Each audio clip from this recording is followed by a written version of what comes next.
একদমই তাই। আর আরেকটা বিষয় যদি জানতে চাই যে উইকেট কি দ্বিতীয় দিন এতটাই কঠিন ছিল যে মুমিনুল, লিটন, মিরাজ কেউই লড়াই করতে পারেননি, নাকি এখানে ব্যাটারদেরকেও দায় দেওয়া হবে? উইকেট তো অবশ্যই এখানে কঠিন, উইকেট চ্যালেঞ্জিং, তবে এতটাও কঠিন নয় বাংলাদেশ যেভাবে ব্যাটিং করছে। আপনি যদি দেখেন কিছু ডেলিভারি, লাস্ট উইকেটটা তাইজুল ইসলাম যেভাবে আউট হয়েছে, স্টার্ক দারুণ একটা সুইংয়ে তাকে আউট করেছেন। ইভেন হাসান মাহমুদকে যদি আমরা দেখি যে হাসান মাহমুদকে যেভাবে টানা গায়ে বল করে যাচ্ছিলেন প্যাট কামিন্স, এবং এক প্রকার বাধ্য হয়েছে তিনি শট খেলতে, বারবার ডাক করছিলেন, বল ছেড়ে দিচ্ছিলেন।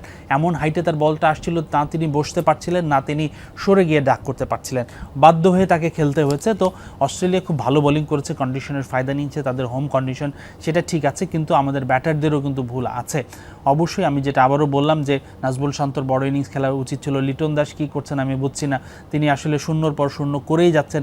আপনি যদি দেখেন তানজিদ তামিম প্রথম ইনিংসে সেঞ্চুরি করেছেন, সেটা তার ক্রেডিট প্রাপ্ত, কিন্তু তিনি প্রথম ইনিংসেও 0 রানে কিন্তু লাইভ পেয়েছিলেন। এরপরের পর থেকেই তিনি আসলে সাকসেস হচ্ছিলেন না। সাদমান ইসলাম যেভাবে গত ম্যাচে এবং এই ম্যাচে একই ভঙ্গিতে অলমোস্ট আউট হয়েছেন, সেটা দুঃখজনক। তবে মমিনুল যে আনলাকিলি যেভাবে আউট হয়েছে সেটা বাংলাদেশের জন্য ক্রুশিয়াল ছিল। মমিনুল যদি আরেকটু ক্যারি করতে পারতো, আমার কাছে মনে হয় যে আরেকটু বেটার হতো, কেননা টেস্টে মমিনুল আমার কাছে মনে হয় বাংলাদেশের নাম্বার 1 ব্যাটার। তো সেই জায়গাটাতে একটা ঘাটতি ছিল।